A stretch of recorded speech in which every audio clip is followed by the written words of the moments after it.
জাতীয় শ্বহীদসকলৰ শ্বহীদ বেদীটো তেখেতে বন্তি প্ৰজ্বলন কৰি থৈ গৈছে। আমি মাননীয় সভাপতি মহোদয়ক আমি এইটো অনুৰোধ জনালোঁ যাতে অসমত এটা সুস্থ বাতাবৰণ চলে। ইতিমধ্যে সাৰ্বভৌমত্বৰ বিষয়টোৰ লগতো বিভিন্ন আলোচনা হৈ আছে। আমি শ্বহীদ পৰিয়ালৰ ভাতৃ হিচাপে এই সংগ্ৰামখন ইতিমধ্যে আমি দেখি আহিছোঁ।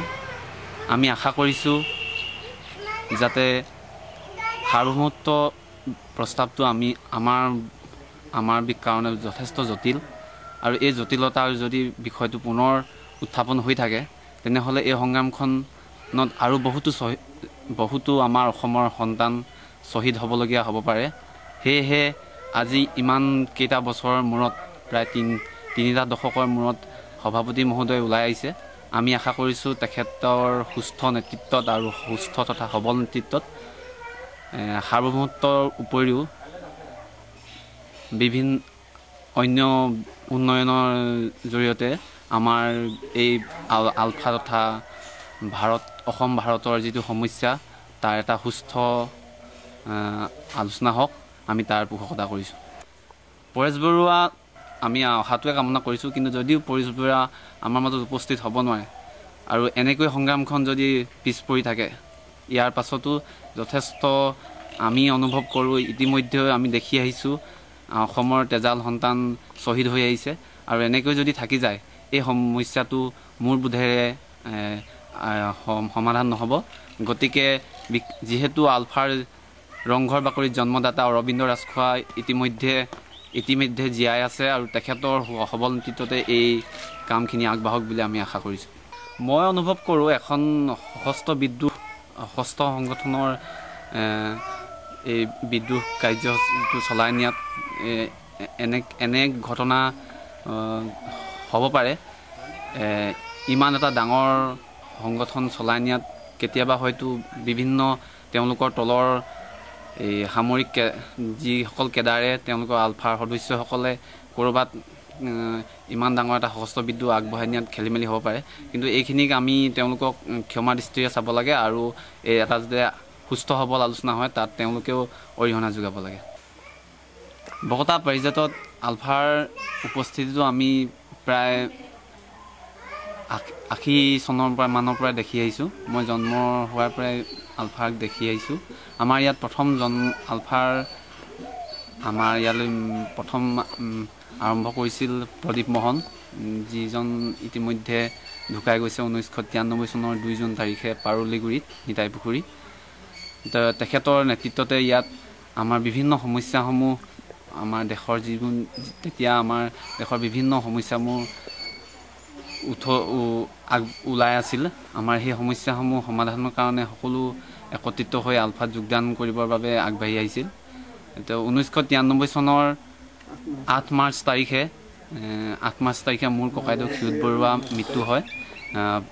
1993 চনৰে 5 মাৰ্চ তাৰিখে তেখেতক আমাৰ ভাৰতীয় সেনা বাহিনীয়ে বজৰং অপাৰেশ্যনত আমাৰ ইয়াত পাৰিজাত প্ৰাথমিক বিদ্যালয় খেলপথাৰত আমাৰ গোটেই অঞ্চলৰ ৰাইজসকলক ইয়ালৈ লৈ আনে, ৰাতি আহি লৈ আনে, যোন পাইছে তাকে লৈ আনে আৰু ইয়াত সমবেত কৰাহি। আৰু তাৰ পাছতেই প্ৰদীপ মোহনৰ তাত বিচাৰে প্ৰদীপ মোহনক উলিয়াই দিবলৈ তেখেতে দাবী জনায়, আৰু তাৰ পৰা 3জনক সেই গোটেই ৰাইজখনৰ পৰা 3জনক লোকক তেখেতলোকে গ্ৰেপ্তাৰ কৰে। তাৰ ভিতৰতে মোৰ ককাইদেউ আছিল, আৰু তেখেতক আনি ওচৰৰে পাৰিজাত হাইস্কুলৰ ওচৰৰ এটা ঘৰত সোমোৱাই বহুতো অকথ্য নিৰ্যাতন চলায়। আমাৰ পাৰিজাত মহিলা সমিতি তথা আমাৰ গাঁৱৰ ৰাইজে আৰ্মি গাড়ীৰ আগত পৰি দিলেও তেখেতক কোনো পধ্যে তেখেতলোকে এৰি নিদিলে, আৰু খুব নিৰ্যাতন চলোৱাৰ পাছত ডিমৌৰ দিখাৰী কেম্পত, আৰ্মি কেম্পত তেখেতক লৈ যায়, আৰু খুব অকথ্য নিৰ্যাতন চলোৱাৰ পাছত 8 মাৰ্চ তাৰিখে 1993 চনৰ 8 মাৰ্চ তাৰিখে তেখেতে অসম চিকিৎসা মহাবিদ্যালয়ত দেশ ত্যাগ কৰে। তাৰ পৰাই আমাৰ অঞ্চলৰ ৰাইজে এই ভাৰতীয় যি শাসকযন্ত্ৰৰ ওপৰত আমাৰ অঞ্চলৰ ৰাইজে ক্ৰুদ্ধ হৈ পৰে আৰু তাৰ পৰাই আৰম্ভ যেন সকলোৱে আলফাত যোগদান কৰিম তেনে এক মানসিকতা সকলোৰে মনত আগবাঢ়ি আহে আৰু তাৰ পাছতে 1993 চনৰ 8 মাৰ্চৰ এই ঘটনাটোৰ পাছতেই 1993 চনৰ 2 জুন তাৰিখে এই নিতাইপুখুৰী পাৰলিগুৰিত এই ডাঙৰ এই সংঘৰ্ষটো হয় আৰু এই সংঘৰ্ষত আমাৰ অঞ্চলৰ দুজন নিহত হয় লোহিত মোহন আৰু লোহিত মোহনৰ লগতে আৰু আন এজন আলফা সদস্য পুলিন মোহন তাতে নিহত হয় তাৰ পাছৰে পৰাই এই অঞ্চলৰ বহুতো যুৱক আলফাত যোগদান কৰে যদিও কিছুমানে ইতিমধ্যে আত্মসমৰ্পণ কৰিছে তাৰ ভিতৰতে মনোৰঞ্জন বৰুৱাকে ধৰি কেইবাজনো আত্মসমৰ্পণ কৰিছে আমাৰ এটা কথা দুখ লাগে যিটো সময়ত আমাৰ ঘৰবোৰত আলফা আহি সেই সময়ত আলফা আহি আমাৰ ঘৰতে খাই মেলি যিটো সময়ত আছিল কিন্তু সেইসকল আলফাই এদিন ছালফাৰ বেগ ধৰি আমাৰ ককাইদেউহঁতকে বা আমাৰ অঞ্চলৰ বিভিন্ন লোকক আহি শাস্তি দিয়ে মোৰ চকুৰ আগতে ককাইদেউক তেওঁলোকে ক'ত আছিল কি কথা তেওঁলোকে চোৰাং চোৱাগিৰি কৰি ধৰাই দিছিল বুলি আমি সেই দিনটোৰ কথা আজিও পাহৰিব নোৱাৰোঁ আৰু আনহাতে নন্দেশ্বৰ বৰুৱা যিজন বিপুল মোহন ঢুকাই গৈছে তেখেতক ঘৰত আহি অকথ্য নিৰ্যাতন চলাইছিল এজন ছালফাৰ নেতৃত্বতে বিৰিয়াই কোবাই মাৰিছিল আমি সেই কথাটো আজিও পাহৰিব নোৱাৰোঁ কিন্তু আমাৰ এটা দুখ লাগে আলফা নেতৃত্বই তেতিয়া সেইসকল ছালফা নেতৃত্বক কোনো ধৰণৰ তেওঁলোকৰ ওপৰত একো একশ্যন নল'লে সেই আমাৰ যিটো দুখ আজিও আমাৰ সেই আলফা নেতৃত্বৰ ওপৰত আমাৰ থাকি গ'ল যি কি নহওক আলফা সমস্যাটো সমাধান হওক তাকে কামনা কৰিছোঁ মোৰ ভাৱ হয় সশস্ত্ৰ সংগ্ৰাম থাকি যাব কিছুমান সমস্যাৰ আজিও আমাৰ ভাৰত ৰাষ্ট্ৰযন্ত্ৰই আমাৰ অসমক আপোনাৰ খুব হেৰিকৈ নাচায় আপোনাৰ মাহীয়া দৃষ্টিৰে চায় সেয়েহে এনেকুৱা সমস্যা হয়তো থাকি যাব কিন্তু আমি মানিব লাগিব আগৰ ঠাইত এতিয়াও বহুত অসমখন উন্নতি হৈছে কিন্তু এই যে 1000 কোটি টকাৰ কেলেংকাৰীৰ পৰা বিভিন্ন কেলেংকাৰীবোৰে আমাৰ ৰাইজৰ মনত বিভ্ৰান্ত সৃষ্টি কৰিছে আৰু এনে পৰ্যায় হৈ থাকিলে আমাৰ উপায়হীন হৈ পুনৰ অঞ্চলৰ ৰাইজবোৰ আলফাত যোগদান কৰিব যেন লাগে এনেই এখিনি মানুহে ধনীচাম মানুহে ভাবে যে এই দুখীয়া ঘৰৰ যিসকলে মানে খাবলৈ নাপায় পিন্ধিবলৈ নাপায় যিবোৰ অভাৱ থাকে সিহঁতি আলফাত যোগদান কৰে আৰু তেওঁলোকৰ মানে বেলেগ তেওঁলোকৰ